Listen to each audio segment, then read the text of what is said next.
boa noite para você. Boa noite.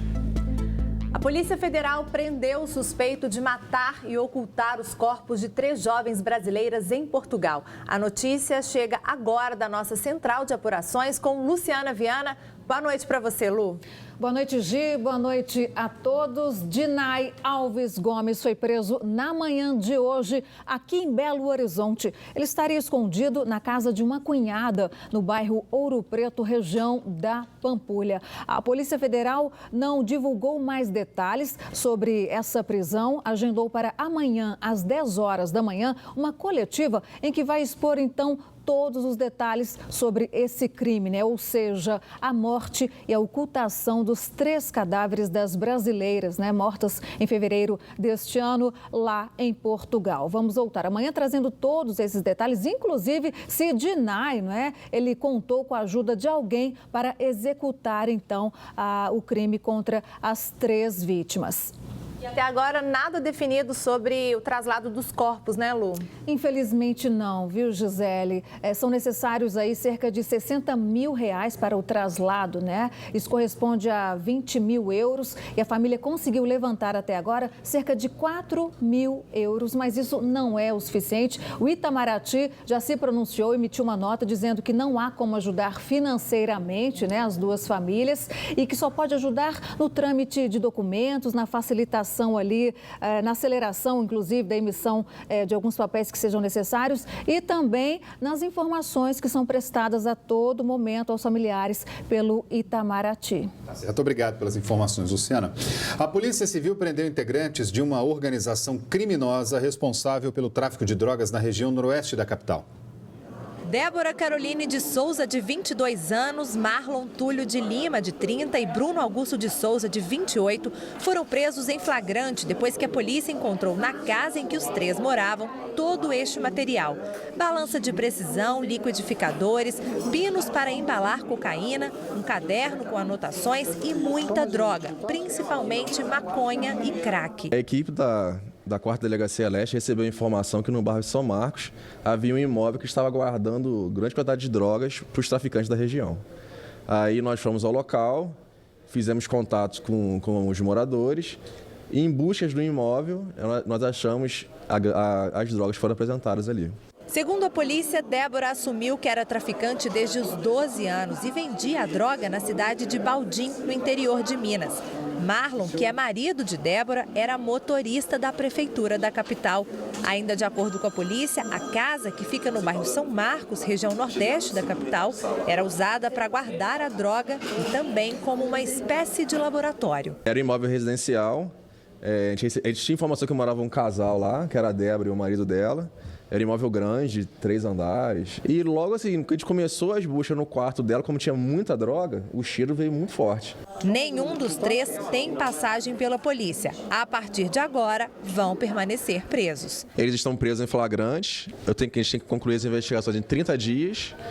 E provavelmente eles vão ser indiciados por tráfico de drogas e associação ao tráfico. A polícia ainda investiga se há participação de outras pessoas no esquema. O objetivo agora é identificar, né, quem que mandava eles guardarem as drogas lá, ou então pagava para eles guardarem e pedir a prisão deles. A praça da igreja da Nossa Senhora da Boa Viagem, que já foi muito frequentada, agora sofre com falta de iluminação e segurança. E o impasse com a presença de moradores de rua que ocupam o local preocupa quem passa por lá. O bairro Boa Viagem é um dos mais novos da capital mineira, mas a igreja e a praça fazem parte da história de Belo Horizonte. Belo Horizonte nasceu aqui no entorno da igreja, né, que era uma igreja colonial, e as pessoas saíam da missa e continuavam na praça conversando, dialogando. Mas a situação atual é bem diferente. É só dar uma olhada em volta da igreja. Além dos problemas de infraestrutura, muitos moradores de rua estão usando o local. Para quem passou anos frequentando a praça, é difícil aceitar essa situação. Os membros da associação do bairro pedem uma reforma no local com urgência. Problema dos moradores de rua, problema de assalto e da revitalização da própria praça. Fazer mais atividades, de preferência culturais, para que as pessoas voltem a sentar na praça e conversar de novo na praça. Mas as coisas podem melhorar por aqui. É que um projeto para a revitalização do local já foi criado e as obras podem começar em breve. O acesso até a praça melhorou através de novas faixas de pedestre e rampas acessíveis. A circulação dos pedestres também agora está tudo nivelado em todas as esquinas. O piso agora vai ser antiderrapante. O estacionamento foi retirado do adro também. Os jardins vão ser remodelados e a catedral vai ter uma iluminação monumental para ela ser vista à noite. Agora já está tudo liberado e a obra já pode começar. Agora depende mais de uma negociação aí da prefeitura com quem vai executar. Pois é, a Prefeitura informou que a responsabilidade das obras para revitalizar, iluminar e cuidar do jardim da praça são da empresa Viver. Procurada pela nossa produção, a Viver não quis se posicionar. Sobre a restauração da matriz de Nossa Senhora da Boa Viagem, a Prefeitura informou que o projeto será custeado pela própria igreja. Um adolescente de 15 anos morreu afogado em uma represa perto de Uberlândia, no Triângulo Mineiro. Ele passava o fim de semana com um colega de escola quando o acidente aconteceu. Nós estamos acompanhando a segunda viatura do Corpo de Bombeiros para chegar até o local, porque as informações que nós temos é de que um garoto de 14 anos se afogou e agora nós estamos entrando aqui para as margens da represa de Miranda para chegar até o local do fato. Depois de 20 quilômetros na rodovia, entramos em uma estrada de terra. No local, várias pessoas acompanharam e tentaram salvar o adolescente. Quando chegou lá no rio, a gente entrou na água e conseguiu retirá-lo da água. Só que a gente fez massagem no peito dele, tentou reanimar, mas não conseguiu. E meu sogro até perguntou se ele sabia nadar, ele falou pra gente que sabia nadar. Então a gente confiou. E foi uma coisa muito rápida que aconteceu com ele. Então, assim, porque ele já entrou, nadou um pouquinho e logo já sentiu, creio que foi uma convulsão, né? Jonathan completou 15 anos no último dia 1º. Neste fim de semana, 2 dias depois do aniversário, ele se reuniu com os amigos e veio para este condomínio fechado. Segundo os amigos, ele teria passado mal assim que entrou na água. O Thiago foi uma das pessoas que primeiro viu e tentou socorrê-lo. Como é que foi? Eu cheguei do rancho, saí do Uberlândia, vim para cá com a minha família. Assim que eu cheguei, populares alvoroçados, apavorados, pedindo socorro, ajuda. Eu, como vizinho de todo mundo, conheço todo mundo, descia apavorado para ver o que tinha acontecido. Quando eu cheguei aqui na margem do rio aqui, os meninos apavorados, o pai dos meninos, dos meninos que trouxe ele, estava marcando mais ou menos o rumo onde que ele estava. Eu vim para ajudar a família, corri, como eu sei nadar, mergulhei. Cheguei lá, eu mergulhei, ele estava para baixo, com as mãos para cima. Eu, para ajudar, tentei, mergulhei, busquei ele. Quando eu busquei ele, já tinha falecido, já tinha uma hora, uns 20 a 25 minutos que já tinha mergulhado. No momento que chegamos aqui, os populares, né, estavam trabalhando na vítima, fazendo a ressuscitação cardiopulmonar, né, massagem e ventilação.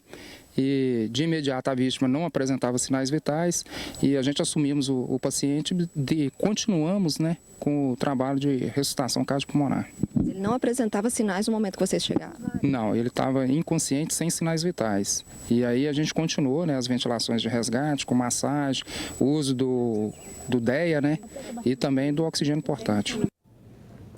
Pois é, né? Ficou alerta sempre, né, Gisele? Nadar em represa é muito perigoso. O pessoal acha que tem experiência, mas é sempre preciso ter muito cuidado, né? Sem dúvida. Olha, veja daqui a pouco, um policial civil e outras 3 pessoas foram presas suspeitas de assassinar um jovem de 17 anos dentro de casa. E ainda aumentou o número de mortes pela gripe H1N1 em Minas nestes 2 primeiros meses de inverno. A reportagem completa já depois do intervalo.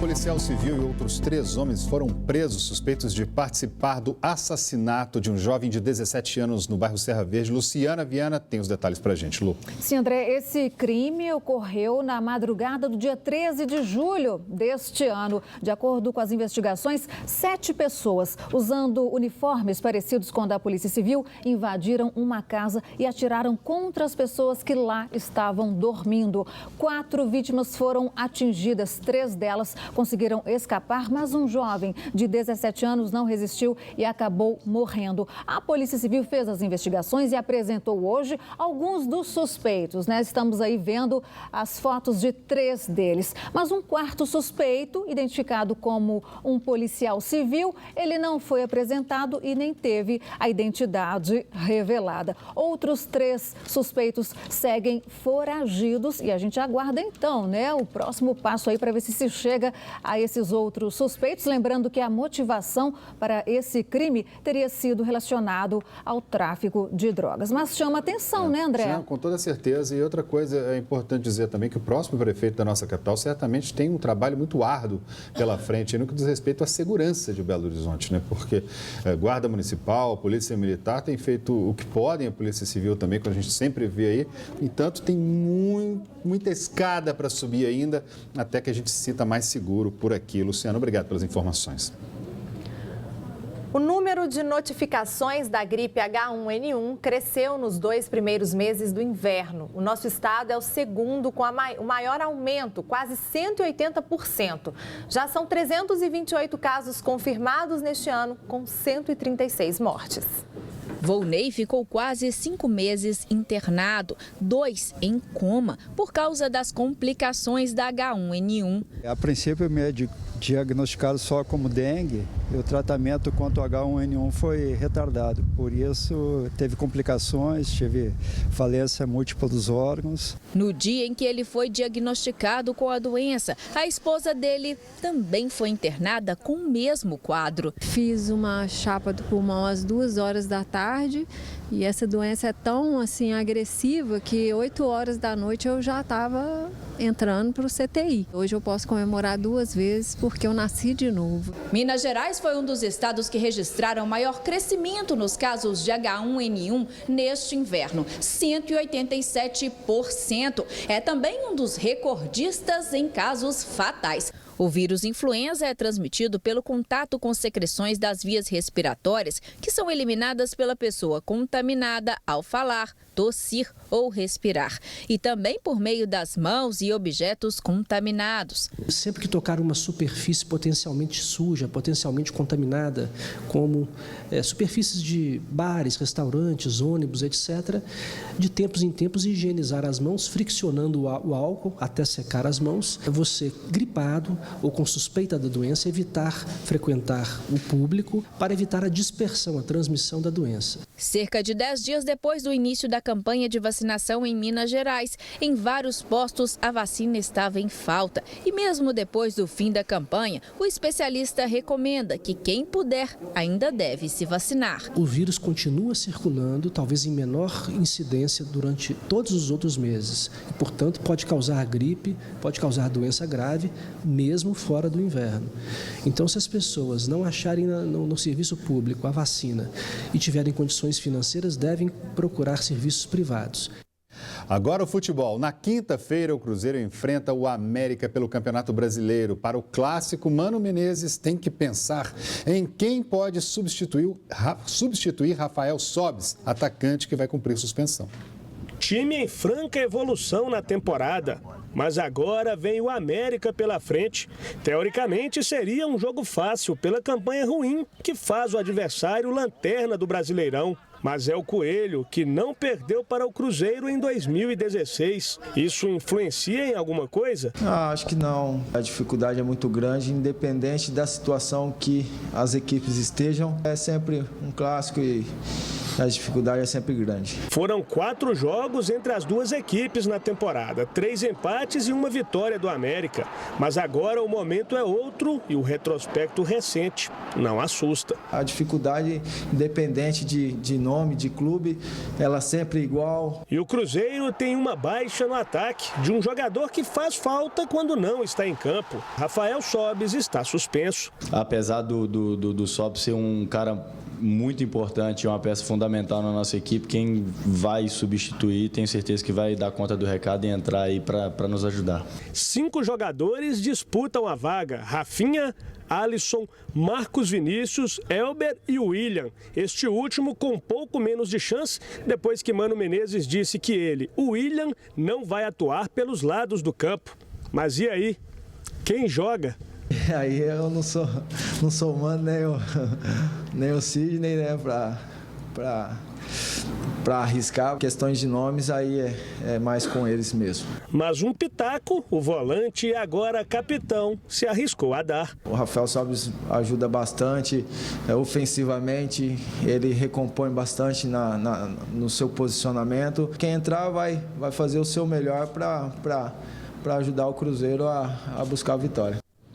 E o Atlético também terá um desfalque importante para o jogo de quarta-feira contra o Vitória. O volante Leandro Donizete teve um estiramento na coxa e não entra em campo. Mas tem notícia boa para essa partida. O volante Rafael Carioca está recuperado de uma lesão no tornozelo e estará à disposição do técnico Marcelo Oliveira. O goleiro Vitor, que se recuperou de um estiramento na região lombar, treinou normalmente e também tem grandes chances de voltar ao gol do Atlético.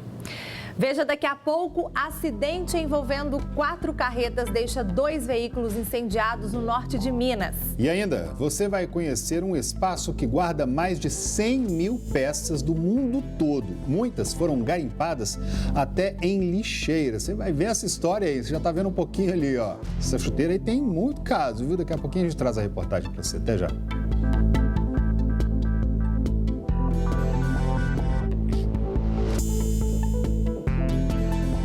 Estamos de volta e a gente vai fazer uma correção, porque eu disse agora há pouco que o Rafael Carioca, o volante do Atlético, está de volta da seleção e não de uma lesão.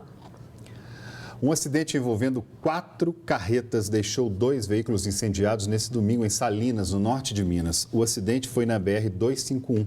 A Polícia Rodoviária Federal informou que o motorista de uma das carretas, que carregava cigarros, perdeu o controle e bateu em outros 3 caminhões. Um deles, um caminhão-tanque, pegou fogo na hora. O Corpo de Bombeiros esteve no local e controlou as chamas. Ninguém ficou ferido. Mudar de assunto agora, falar de um espaço no bairro Funcionários, aqui na capital, que guarda mais de 100 mil peças que fazem parte do acervo do Museu do Cotidiano. Lá é possível encontrar peças do mundo inteiro garimpadas em ferros velhos, antiquários e até em lixeiras e caçambas de entulho. Pois é, o lugar pode parecer uma bagunça, mas só se você for lá, você vai ver, imagine só, uma chuteira da seleção brasileira campeã da Copa de 58, ou o primeiro celular usado em Belo Horizonte. Olha só que passeio interessante, dá uma olhada. Deus abençoe essa bagunça. Já avisa a placa logo na entrada do museu. Só aqui eu já passei de 100 mil peças. Obviamente que quando eu digo peças ou objetos, é desde um palito até um carro. O palito é um objeto, o carro é um objeto. Os corredores já apertados muitas vezes dão lugar a objetos, alguns do nosso cotidiano, outros pouco conhecidos. Aqui você tira o tênis, os calçadores de tênis. E assim como um porta-moedas usado por trocador de bonde. Isso ele usava aqui.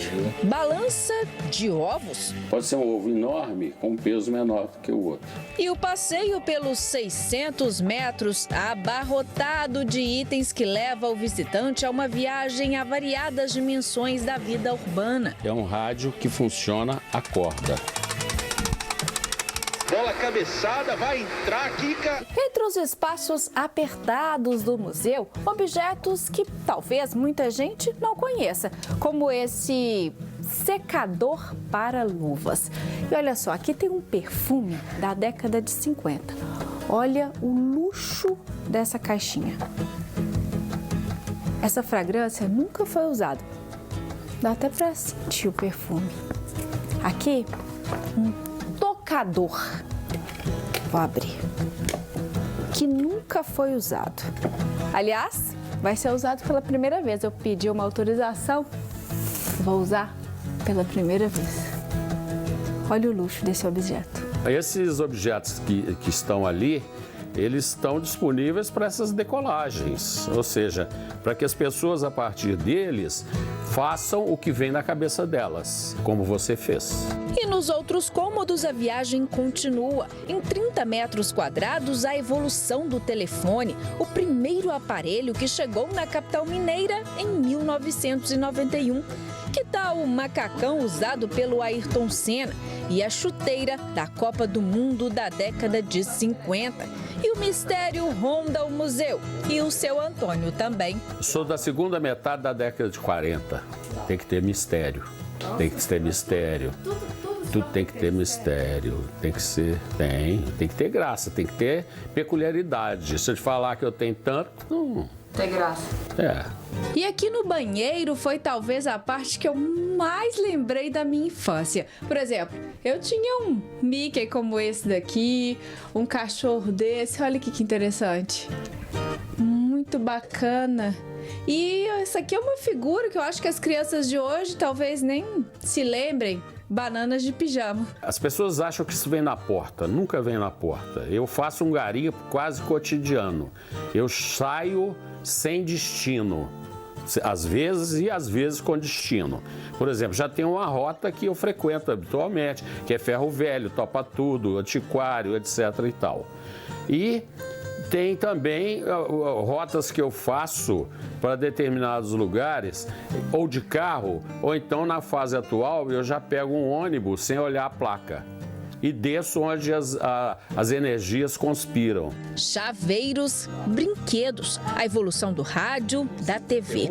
O local já foi palco de gravação de clipes musicais. Muitos objetos já foram alugados para fotos e outros fizeram parte de exposições na capital. Tem peças especiais que foram difíceis de conseguir. Essa bandeja de baleiro de cinema, que conta história interessantíssima, porque assim como Lanterninha, eram os personagens que habitavam os cinemas no passado. Chega a ser impossível ver tudo num dia só. E apesar das 100 mil peças do acervo, seu Antônio ainda está à procura. E eu estou procurando o realejo, certo? Aquele que o cidadão botava na praça, manipulava e o periquito tirava a mensagem. Eu procuro, se alguém puder me ajudar nesse garimpo.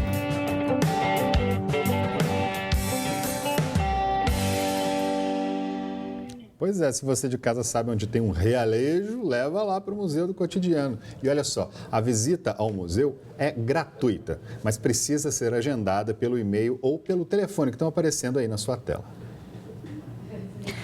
O Mineirão comemora 51 anos e hoje ele se tornou oficialmente o segundo estádio do mundo a participar do Pacto Global da ONU. As informações com Dimara Oliveira, direto da rádio Band News FM. Boa noite para você, Dimara. Explica aí pra gente o que é esse pacto.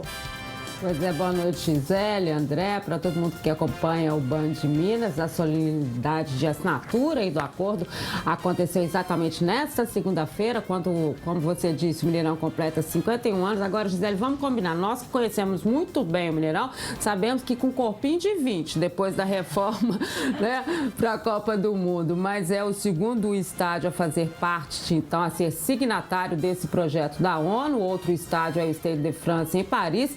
Atualmente são mais de 13 mil organizações em mais de 160 países ao redor do mundo. O Pacto Global tem o objetivo aí de mobilizar os empresários internacionais para a adoção de valores fundamentais aceitos aí nas áreas de direitos humanos, relação de trabalho, meio ambiente, combate à corrupção. Ou seja, no dia do seu aniversário, o Mineirão também está dando um presente à comunidade, né? Fazendo parte aí desse pacto. Gisele? É isso aí, Dimara. Obrigada. Boa noite para você. Parabéns ao gigante da Pampulha. A gente fica por aqui e volta a se encontrar amanhã. Uma boa noite para vocês. Tchau, tchau. Fique agora com o Jornal da Band, as notícias do Brasil e do mundo. Até logo.